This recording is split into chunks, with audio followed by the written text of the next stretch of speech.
I'm Kyle, 32, a software engineer who just moved back to my hometown after years away on the West Coast.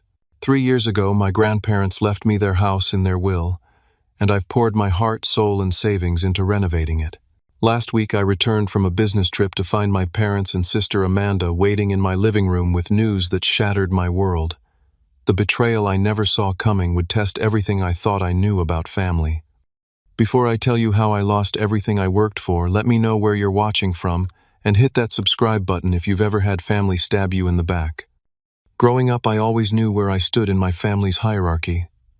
My sister Amanda, 2 years younger, was the golden child who could do no wrong. My parents, Robert and Susan, made it clear through their actions that she was the favorite. They attended every one of her school events, but conveniently had conflicts during mine. When I brought home straight as they'd nod and say good job before quickly turning the conversation to Amanda's B+ in art class and how creative she was. My grandparents were different. Dad's parents, Frank and Elaine, lived just 3 blocks from our house in a modest 2-bedroom home in a quiet neighborhood. They became my refuge when things got tough at home. Grandpa Frank was a retired electrician who taught me how to use tools before I could properly tie my shoes. Grandma Elaine had been a bookkeeper, and she instilled in me a love for mathematics and puzzles that eventually led to my career in software engineering. Hard work and integrity, Grandpa would say, are the only things no one can take from you. He'd pick me up every Saturday morning when I was 10 years old, and we'd go to the hardware store. Then we'd return to their house to work on whatever project he had planned. While Amanda was getting new clothes and toys, I was learning how to install ceiling fans and fix leaky pipes. At the time, I sometimes felt jealous of my sister's seemingly easier path, but now I'm grateful for the skills my grandfather passed down. When I was 12, my parents forgot my school science fair. I'd spent weeks building a working model of a hydroelectric dam that Grandpa had helped me design. My project won first place, but there was no one from my immediate family there to see it. Grandma and Grandpa showed up, though, beaming with pride. Later that night, I overheard my mother on the phone with a friend. Amanda has a cold, so we couldn't possibly leave her to go to Kyle's little project thing. The cold hadn't stopped them from taking her shopping that weekend. These patterns continued throughout my teenage years. When I turned 16, my parents gave me their old car with 200,000 miles on it and told me I should be grateful. When Amanda turned 16 6 months later, they bought her a brand new compact car. "Your sister needs something reliable," Dad explained when I questioned the disparity. "You're good with your hands. You can fix your car if anything happens." Grandma and Grandpa helped me apply for college scholarships. My parents seemed surprised when I got accepted to a good engineering program with almost a full ride. "We always figured you'd go to community college," Mom said at my high school graduation party. Meanwhile, they'd been saving for Amanda's education since she was born.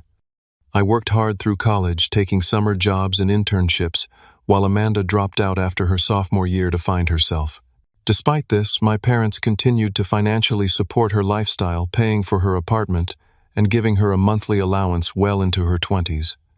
After college, I landed a job at a tech company on the West Coast and moved away from my hometown. The distance helped heal some of the pain from my childhood. I visited my grandparents regularly, flying back at least once every 2 months. During these visits, I would stay with them, largely avoiding my parents and Amanda, except for obligatory holiday gatherings. When I was 29, Grandpa Frank passed away suddenly from a heart attack. Grandma Elaine followed just 6 months later. The doctors called it heart failure, but everyone knew it was heartbreak. They had been married for 54 years. Their passing hit me hard. They had been my real parents in all the ways that mattered. At the reading of their will, everyone was surprised except me when they left their house to me. To our grandson Kyle, who spent countless hours helping maintain and improve our home, we leave the house and property at 823 Maple Street. We know you'll cherish it as we have. My parents were visibly upset. Mom and Dad should have split things evenly between the grandchildren, my father complained loudly at the lawyer's office. Amanda sat smugly beside them, as though she deserved half simply for existing. The lawyer, an old friend of my grandparents named Jackson Pierce, simply stated that Frank and Elaine's wishes were clear and legally binding. Over the next 3 years, I spent almost every vacation and long weekend flying back to work on the house. I modernized the electrical system that Grandpa had taught me about, installed new plumbing, refinished the original hardwood floors, and painted every wall. I converted the basement into a home office where I could work remotely.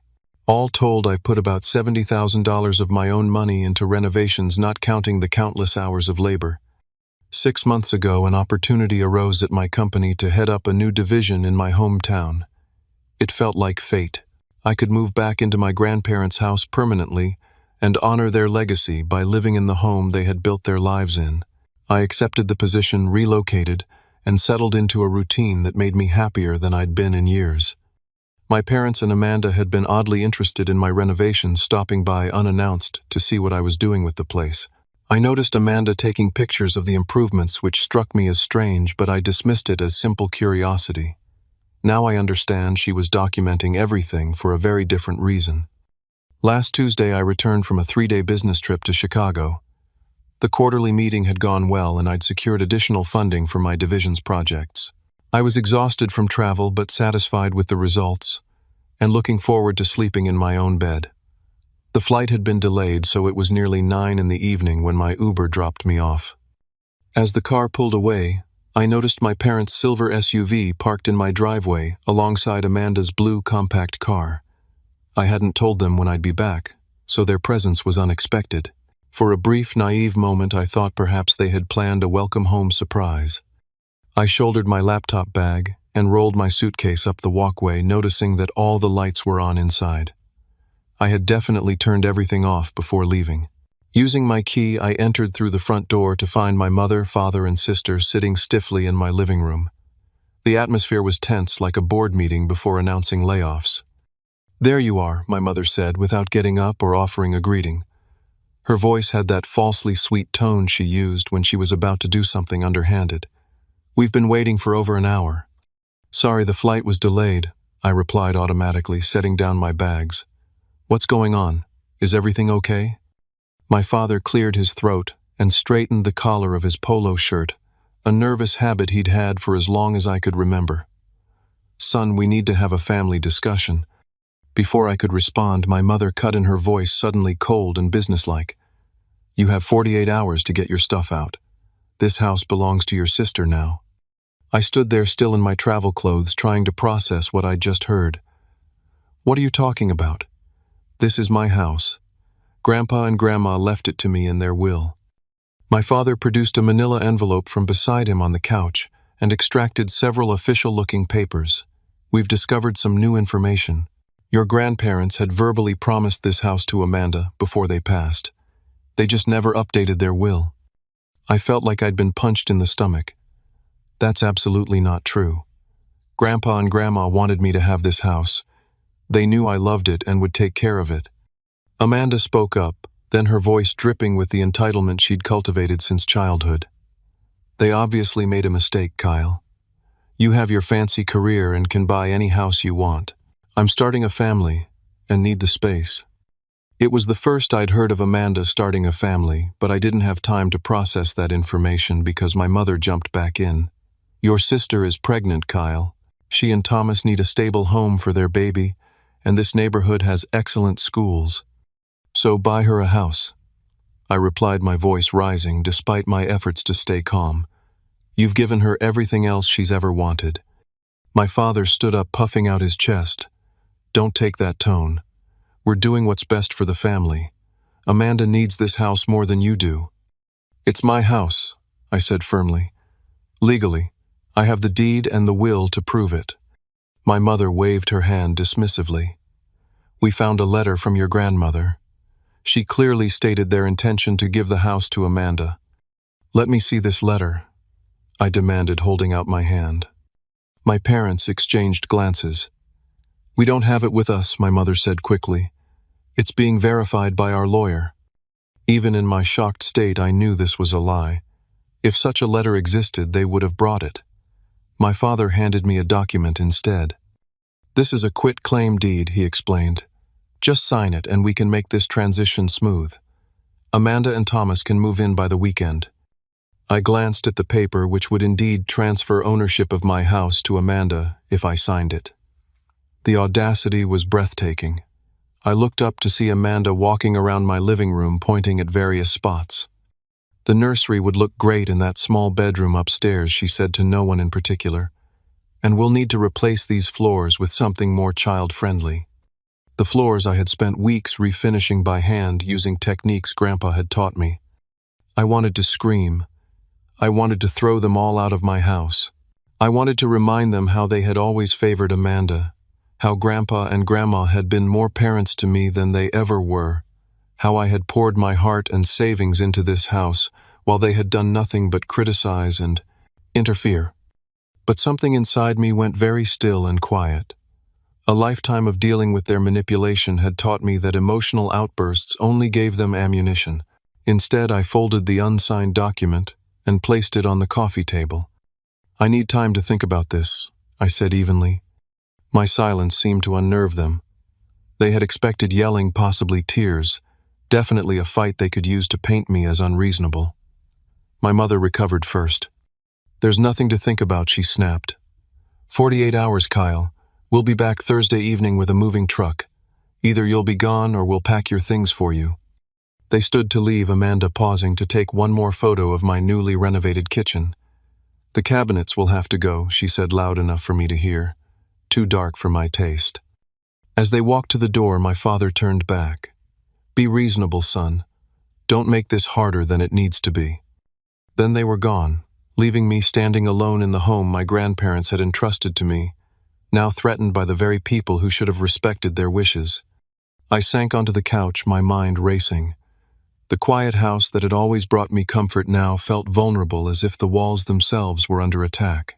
I sat there for a long time, processing the betrayal and deciding how to respond. One thing was certain: I would not be leaving my home in 48 hours or ever. Not like this. Not because of their lies. After about an hour of sitting in stunned silence, my training as an engineer kicked in. When faced with a complex problem, break it down into smaller, manageable parts. Define the parameters. Identify potential solutions. I needed information and allies. I called my law school friend Brian at 9:45, hoping he'd still be awake. Brian Hoffman and I had been roommates in college before he went on to law school while I pursued engineering. We'd stayed close over the years, meeting up whenever I visited town. "Kyle," he answered, sounding surprised. "Everything okay? It's kind of late." "I need legal advice," I said, then proceeded to explain the situation in detail. Brian's response was immediate and reassuring. "First off, don't sign anything. Not one damn thing. Second, they can't just take your house because they say so. That's not how property law works." "They mentioned some letter from my grandmother," I said. "Even if such a letter exists, which I doubt, it wouldn't override a properly executed will," Brian explained. "Verbal promises about real estate aren't legally binding in most states, including ours. That's why we have the statute of frauds." He promised to come over first thing in the morning to review my documentation and develop a strategy. In the meantime, gather every piece of paper related to the house. The will, the deed, tax records, renovation, receipts, utility bills, everything. After hanging up, I pulled out my laptop and began researching property laws in our state. Brian was right. Verbal promises regarding real estate weren't legally enforceable. Furthermore, any challenge to the will would have had to be filed within 6 months of probate, which had long passed. I spent the night organizing documents and creating a timeline of events since my grandparents' passing. By morning, I had 2 folders ready, one with legal documents establishing my ownership and another with evidence of my renovations and continuous residence. Brian arrived at 8:30 sharp, dressed in a suit despite it being Saturday. He reviewed my documentation with the critical eye of a seasoned attorney. "This is all in order," he confirmed. "Your grandparents' will was properly executed, witnessed, and notarized. The property was legally transferred to you. You've been paying the property taxes. There's no legitimate claim they could make." "So what are they trying to pull?" I asked. "My guess. They're hoping to intimidate you into giving up the house," Brian said. "Family pressure can be powerful, and they know which buttons to push." We decided our next step should be to contact Jackson Pierce, my grandparents' attorney who had handled the will. His office was closed for the weekend, but Brian knew him personally and managed to get his cell number. Jackson agreed to meet us for coffee that afternoon. The elderly attorney remembered me immediately, his weathered face breaking into a smile as we shook hands. "Kyle, good to see you. Though I wish it were under better circumstances," he said after Brian explained why we needed to meet urgently. "Mr. Pierce, my parents claim my grandparents intended to leave the house to my sister. Is there any truth to that?" I asked directly. Jackson's bushy eyebrows shot up. "Absolutely not. Your grandparents were very clear about their wishes. They specifically told me they wanted you to have the house because of the special bond you shared and the interest you showed in maintaining it." He leaned forward, lowering his voice. "What I didn't mention at the will reading to spare feelings was that your parents actually tried to contest the will after your grandparents passed. This was news to me." "They did?" "Yes," Jackson nodded. "They claimed your grandparents weren't of sound mind when they made their will, but I had plenty of evidence to the contrary, including medical evaluations." The judge dismissed their challenge immediately. This revelation changed everything. My parents weren't just making an impulsive grab for the house now. They had been planning this for years, waiting for a better opportunity after their legal challenge failed. Armed with this information, we visited the county records office to verify that the deed was properly recorded in my name. The clerk confirmed that I was the sole legal owner of the property at 823 Maple Street. While we're here, Brian suggested let's check if anyone has filed any new documents related to your property recently. The search revealed something disturbing. 2 weeks ago, someone had requested copies of all records related to my property. The clerk couldn't tell us who, but the timing aligned perfectly with my parents' sudden claim. Our next stop was my house, where Brian suggested we do a thorough inspection for any signs of tampering or unauthorized entry. In the kitchen, I noticed the spare key that I kept in a drawer was missing. I distinctly remembered putting it there before my business trip. "They have a key to your house," Brian stated the obvious. "We need to change the locks immediately." While waiting for the locksmith, we continued our investigation. I checked my mail and found several utility bills addressed to Amanda Wilson at my address. Somehow my sister had added her name to some of my utilities, likely to establish a paper trail suggesting she lived there. "This is getting serious," Brian said, examining the bills. "They're creating false evidence of Amanda's connection to the property." The locksmith arrived and changed all the exterior locks. As he worked, I called my company's IT department and arranged for the installation of a security system with cameras covering all entrances. Being a senior manager had its perks, and they agreed to expedite the installation for that afternoon. While we waited, Brian and I discussed possible motivations. Why now, I wondered aloud. They've had 3 years to try this. "Your renovations," Brian suggested. "You've substantially increased the property value, and if Amanda really is pregnant, they might see it as a perfect emotional leverage point." I pulled up the county tax assessor's website on my laptop. The most recent valuation of my property was nearly double what it had been when my grandparents passed away, thanks to my improvements and the rising market. They don't want this house for Amanda to raise a family, I realized. They want to sell it. Further digging into family history provided another piece of the puzzle. My mother had always been jealous of the close relationship I had with her in-laws. There had been tension between them for years, with my grandparents occasionally criticizing my parents' favoritism toward Amanda. I also discovered through old bank statements I found in Grandpa's desk in the basement that my parents had borrowed $30,000 from my grandparents 15 years ago. The loan had never been repaid. Perhaps they viewed taking the house as compensation they were owed. By evening, my house was secured with new locks and a state-of-the-art security system. Brian and I had compiled enough evidence to definitively establish my legal ownership and expose my family's deceptive tactics. "You're in a strong position legally," Brian assured me, "but be prepared for emotional warfare. They'll try to paint you as the villain, especially to extended family." As if on cue, my phone rang. It was my cousin Patrick, my father's brother's son. "Kyle, what's going on? Your mom just called my mom saying you're trying to make Amanda and her baby homeless. That doesn't sound like you." The disinformation campaign had begun.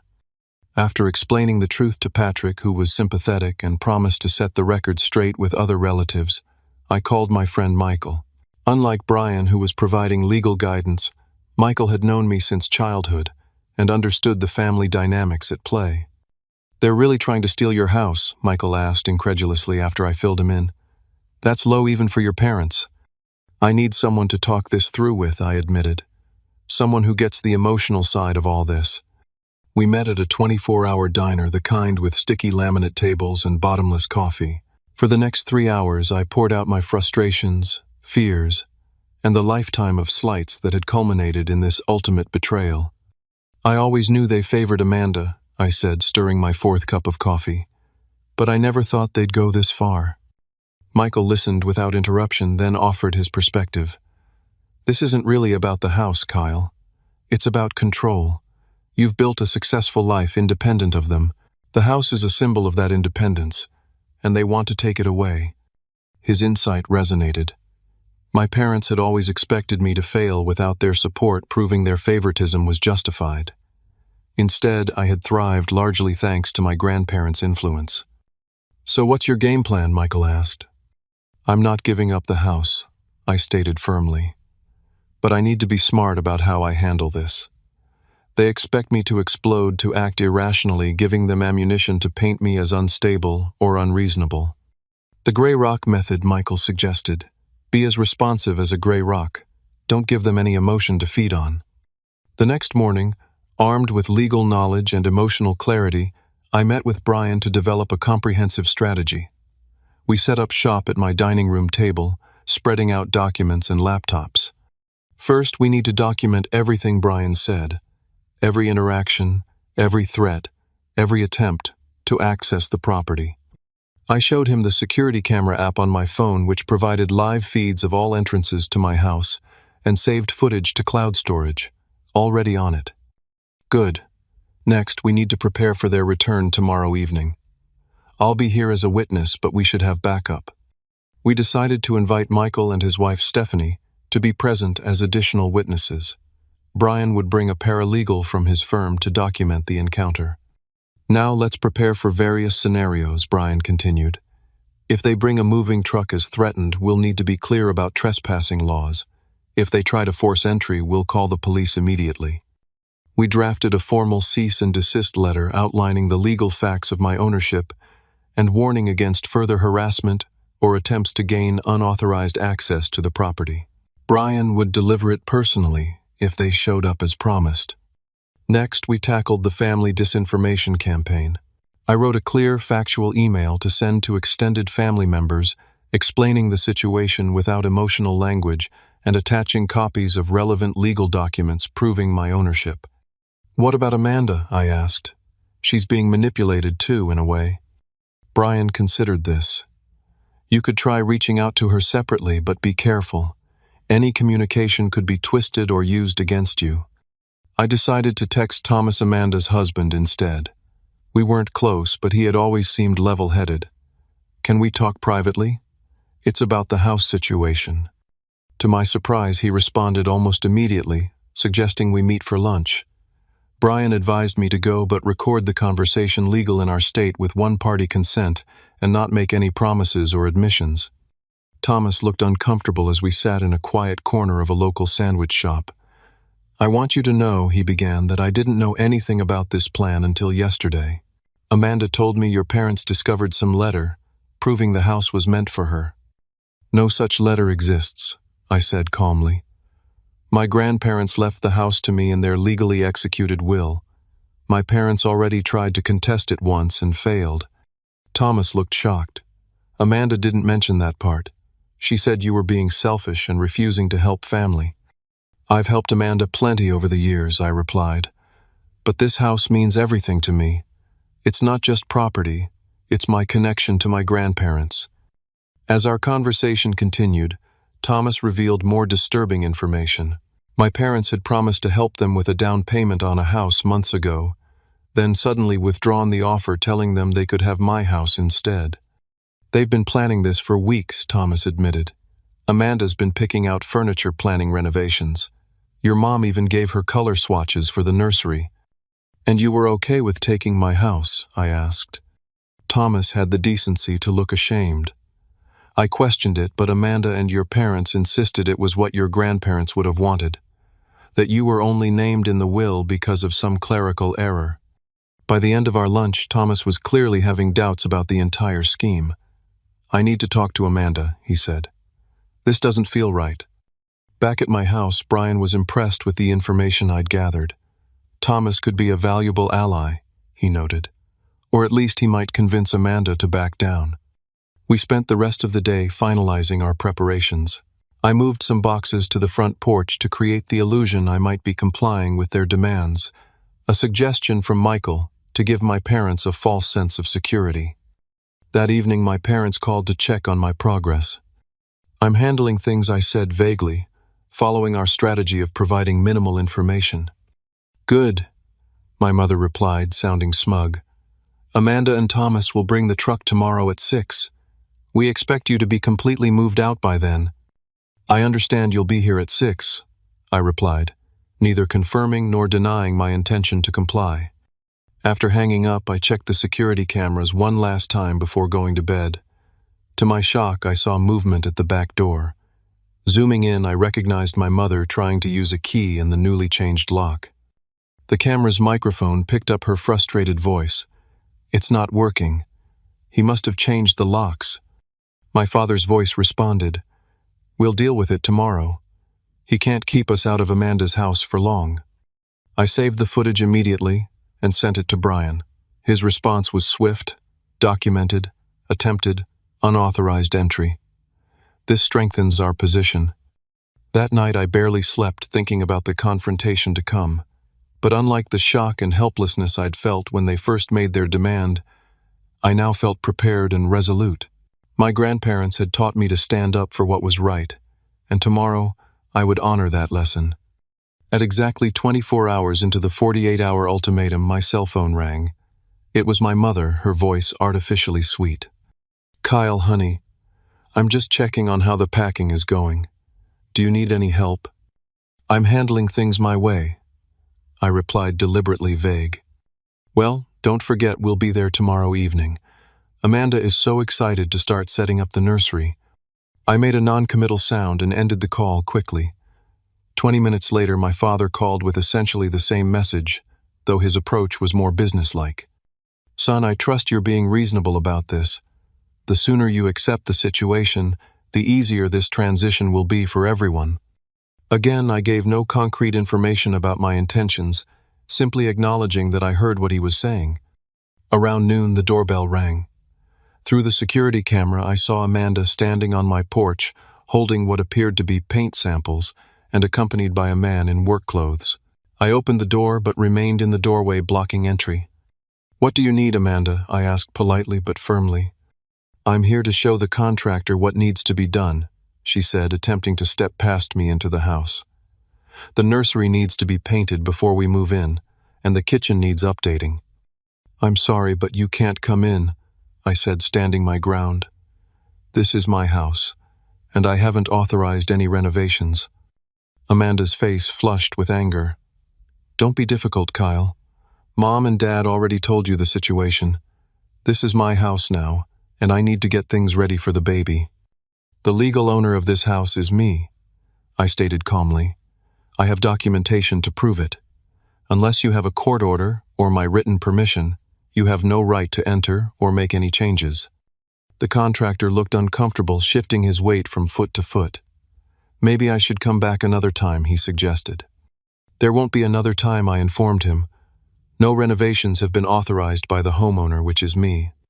Amanda's face contorted with rage. "You've always been selfish. I'm pregnant, Kyle. I need this house for my family." "Your pregnancy doesn't entitle you to my property," I replied, maintaining my composure. "If you need a house, I suggest you and our parents look into buying one just like most people do."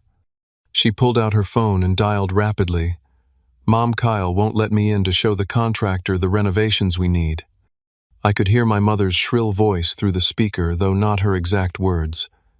Amanda thrust the phone toward me. "She wants to talk to you." Taking the phone, I heard my mother mid-sentence. "Absolutely unacceptable behavior. Let your sister in right now." "No," I said simply. "Amanda does not have permission to enter my house or make any changes to it." "We'll call the police," she threatened. "Feel free," I replied calmly. "When they arrive, I'll show them my deed will and property tax receipts proving my ownership. What documentation will you show them?" There was a pause then. "This is your final warning, Kyle. Don't make this ugly. You're the ones attempting to take property that legally belongs to me," I pointed out. "I'd say that's already ugly." After ending the call, I handed the phone back to a fuming Amanda. The contractor had already retreated to his truck, clearly wanting no part of a family dispute. "You'll regret this," Amanda spat as she stormed back to her car. "Just wait until everyone hears how you're treating your pregnant sister." As predicted, the family phone tree lit up within the hour. Aunts, uncles, and cousins called with varying degrees of concern and accusation. To each, I calmly explained the legal reality and offered to email documentation proving my ownership.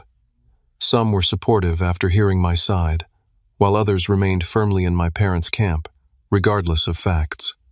The most surprising call came from my father's brother, Uncle Steve. "Your dad told me you're refusing to honor your grandparents' wishes," he began. "Actually, I'm doing exactly what Grandpa and Grandma wanted," I explained. "They left me the house in their will because we spent years working on it together.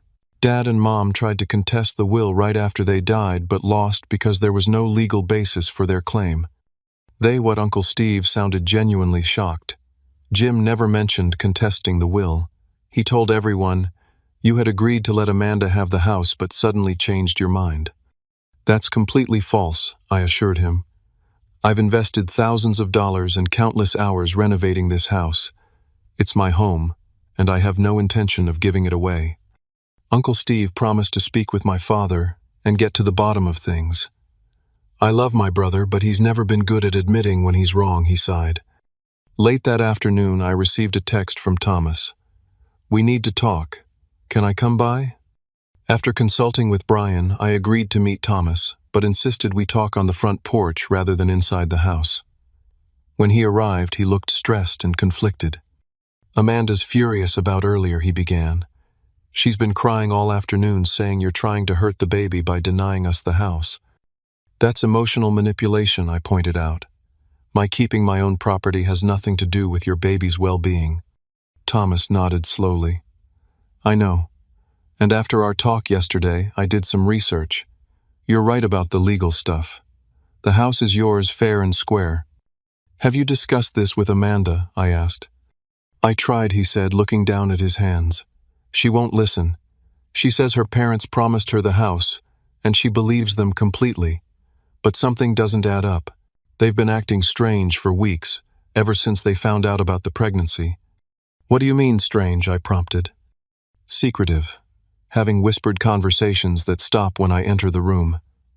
Your mom took Amanda shopping for furniture for this house 2 weeks ago, before they even confronted you." This confirmed my suspicion that this had been a coordinated plan, not a spontaneous decision based on Amanda's pregnancy.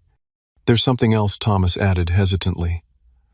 "I overheard your parents discussing selling the house once it was in Amanda's name.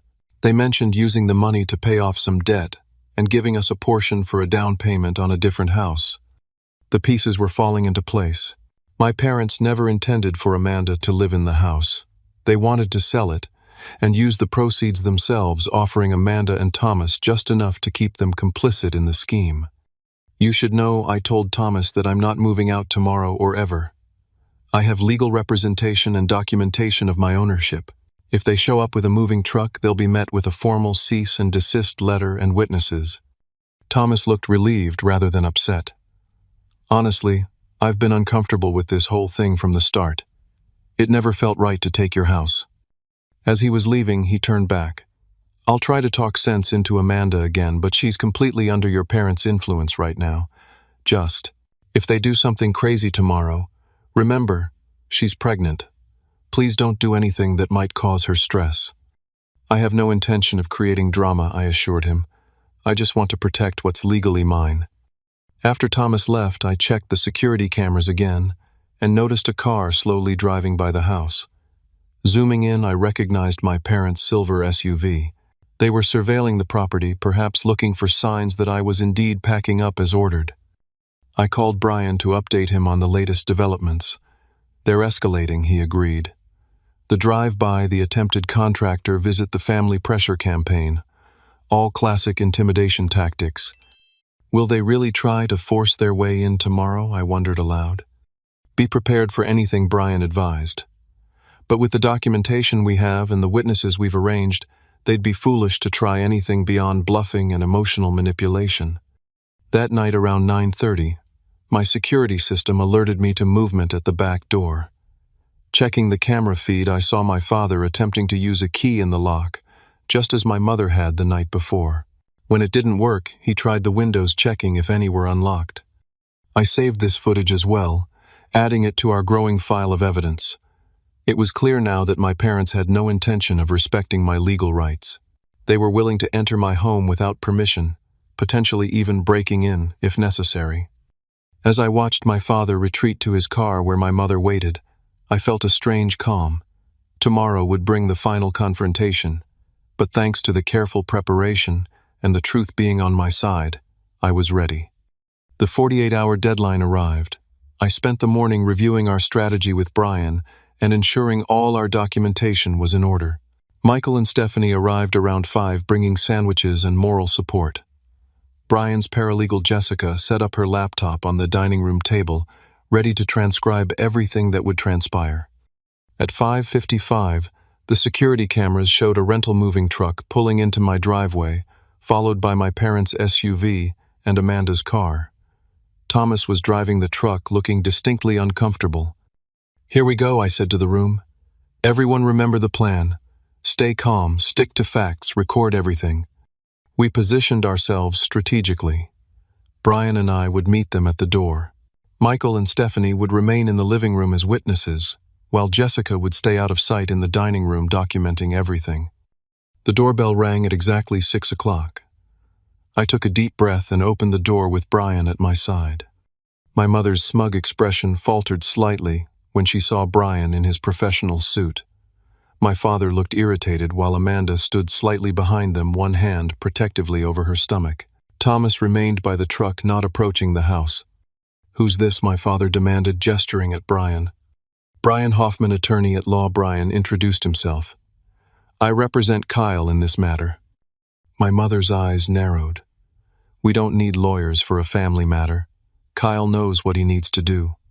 "Indeed I do," I replied calmly, "and that's to protect my legal property from unauthorized attempts to take it." Brian held out a folder containing the cease and desist letter we had prepared. "This formal notice informs you that any attempts to enter, occupy, or remove Kyle from his legally owned property will be considered trespassing and harassment, potentially resulting in legal action." My father refused to take the folder, so Brian simply held it, continuing. "Additionally, we have documented multiple unauthorized attempts to access the property over the past 48 hours, including attempts to use keys without the CANA, homeowner's permission, and bringing contractors to the property without authorization." "What are you talking about?" my mother sputtered. "We have every right to prepare Amanda's house for her." "This is not Amanda's house," I stated firmly. "It is my house left to me by my grandparents in their legally executed and probated will. I have lived here and invested substantial time and money in renovations. I have paid all taxes and utilities. There is no legal basis for your claim." "We told you about the letter," my father insisted. "The letter that you conveniently don't have with you. The letter that somehow overrides a legal will that your own attempt to contest was dismissed by the court," I challenged. My father's face reddened. "Who told you about that?" "Jackson Pierce, Grandpa, and Grandma's attorney," I replied.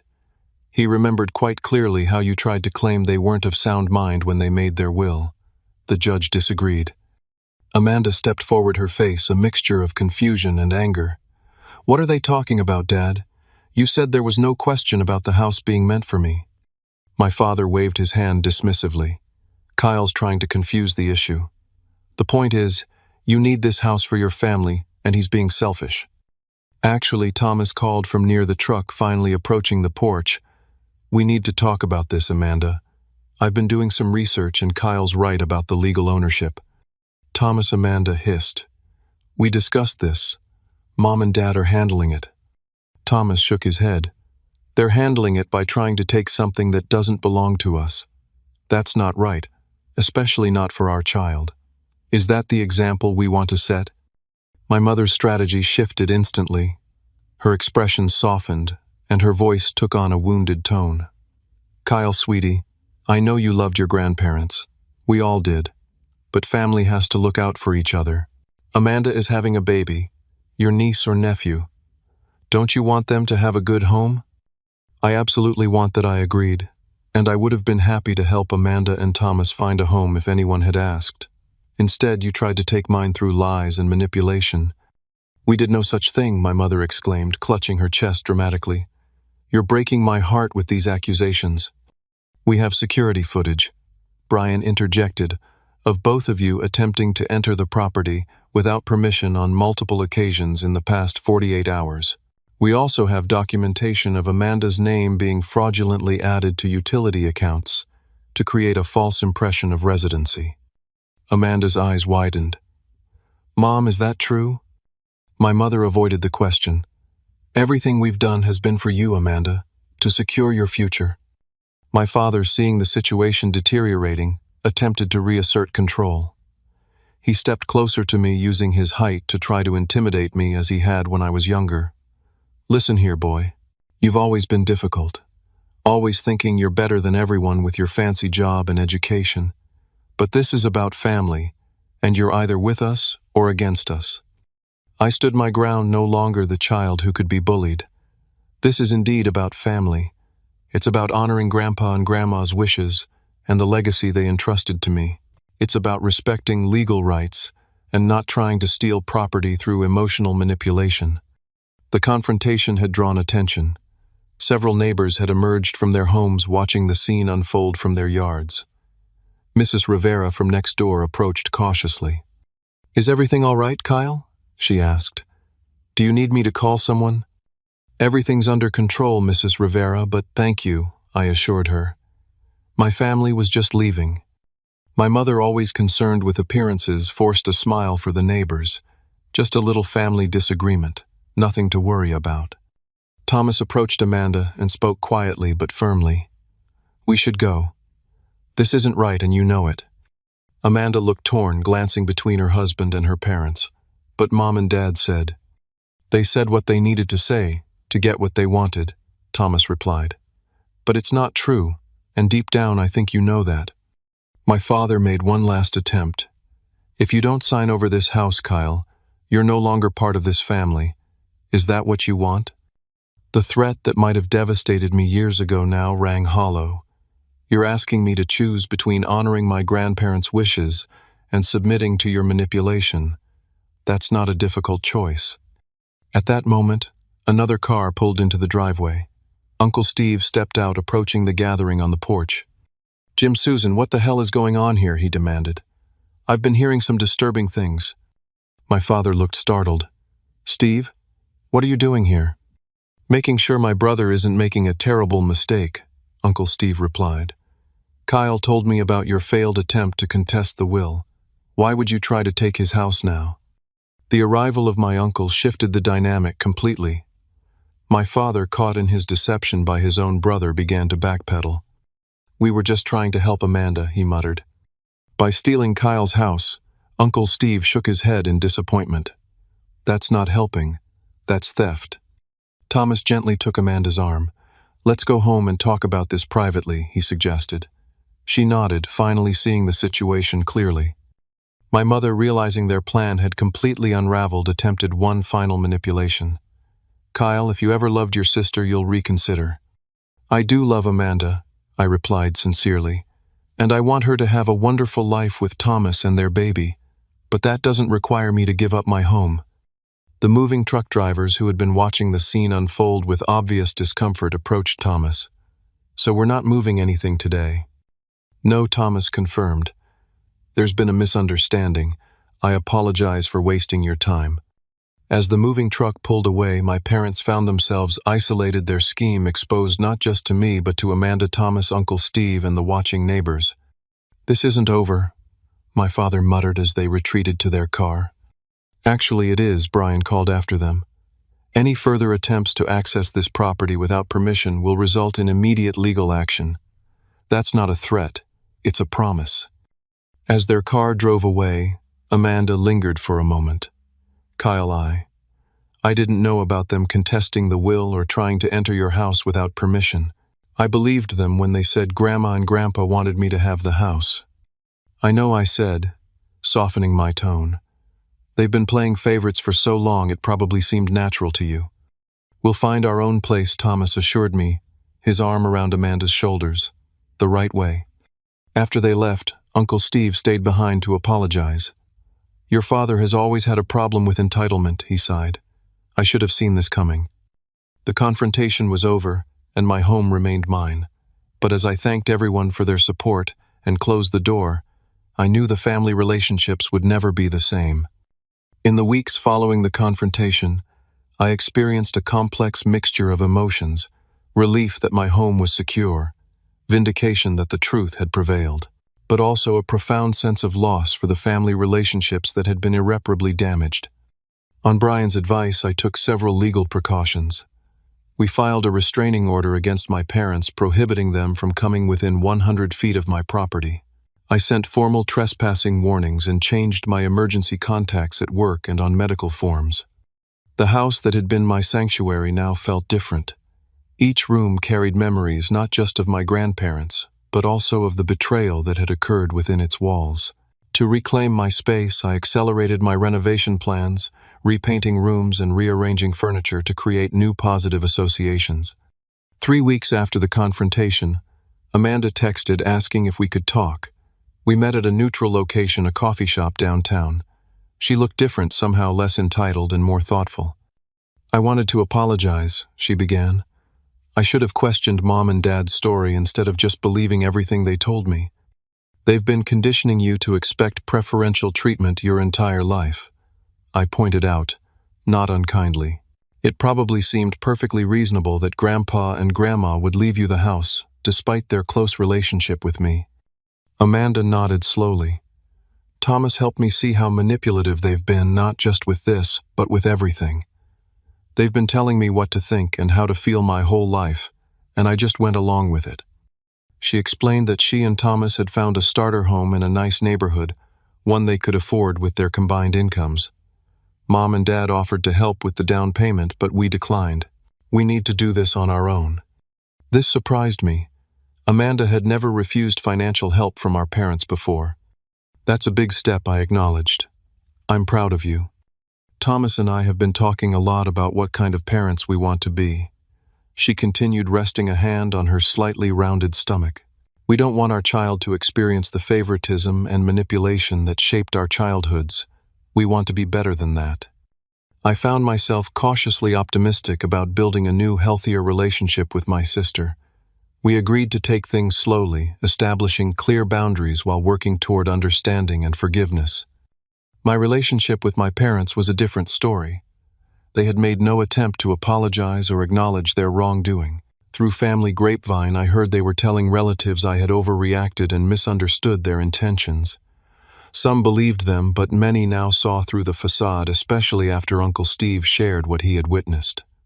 Surprisingly, it was Thomas who became an unexpected ally and friend. He reached out regularly, sometimes seeking advice about preparing for the baby, other times just checking in. We discovered shared interests in hiking and craft beer, leading to occasional weekend outings that helped us both process the family drama. Your parents haven't spoken to me in weeks, he confided during one such hike. They blame me for turning Amanda against them because we refused their financial help. That sounds familiar, I said with a dry laugh. Anyone who challenges their control becomes the enemy. As winter turned to spring, I decided to host a small gathering for Easter. Nothing elaborate, just a casual brunch for friends and the family members who had supported me. Uncle Steve and his wife came, as did Amanda and Thomas, along with Michael, Stephanie, and Brian. The house that had almost been taken from me became a place of new connections and chosen family. As we sat around the table my grandfather had built, I realized that while blood might connect us to some people, it's shared values and mutual respect that create true family bonds. My therapist, Dr. Marshall, helped me process the complex grief of losing my parents while they were still alive. It's a unique kind of loss, she explained. You're mourning the relationship you wished you had, not just the one you lost. Through our sessions, I came to understand that my parents' behavior reflected their own insecurities and limitations, not my worth as their son. This realization didn't excuse their actions, but helped me release some of the pain and resentment I'd carried. By summer, the renovation of my house was complete. Every room reflected my taste and values, honoring my grandparents' legacy while creating something new. The basement office where I worked remotely became a productive space filled with family photos, not of my parents but of my grandparents and the new connections I was building. In a gesture that would have made my grandparents proud, I began volunteering with a local mentorship program for teens without strong family support. Many of these kids reminded me of myself at that age, looking for guidance and affirmation their parents couldn't provide. "You're good with your hands," I told one 14-year-old boy as we built a community garden bench together, echoing my grandfather's words to me. That's a gift not everyone has. The look of pride on his face mirrored what I must have shown when Grandpa Frank praised my early efforts at carpentry. Amanda gave birth to a healthy baby boy in October. They named him Frank, after our grandfather. When she called to invite me to meet my nephew, I felt a surge of emotion I hadn't expected. Holding little Frank with his tiny fingers and curious eyes, I made a silent promise to be the kind of uncle my grandparents had been to me, consistent, supportive, and always there when needed. "He has Grandpa's eyes," Amanda said softly, watching us. "And hopefully, his integrity," I added. She nodded, understanding the subtle reference to all we had learned and lost. "Thomas and I are determined to break the cycle," she assured me. "Frank will grow up knowing he's loved for who he is, not what he does for us." As the year drew to a close, I reflected on how much had changed. The house that had almost been stolen from me had become more than just a property. It was the foundation for a new beginning built on honesty, boundaries, and chosen connections. The painful lessons of the past year had taught me that family isn't always defined by blood. Sometimes it's built through the deliberate choice to honor what's right, even when it's difficult. My grandparents had known this all along, which is why they entrusted their home to me, not just as a physical structure, but as an embodiment of their values. Looking around at the house that now truly felt like mine, I felt a profound sense of gratitude for my grandparents' wisdom, for friends who stood by me when it mattered, for the strength I found within myself when tested, and even in a way for the crisis that forced me to define what family really means.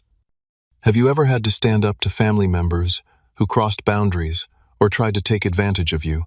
I'd love to hear your stories in the comments. Remember that sometimes the hardest battles are the ones that help us grow the most. If this story resonated with you, please like, subscribe, and share it with someone who might need to hear that it's okay to protect what's rightfully theirs. Thanks for listening, and remember, the family we choose is sometimes more important than the family we're born into.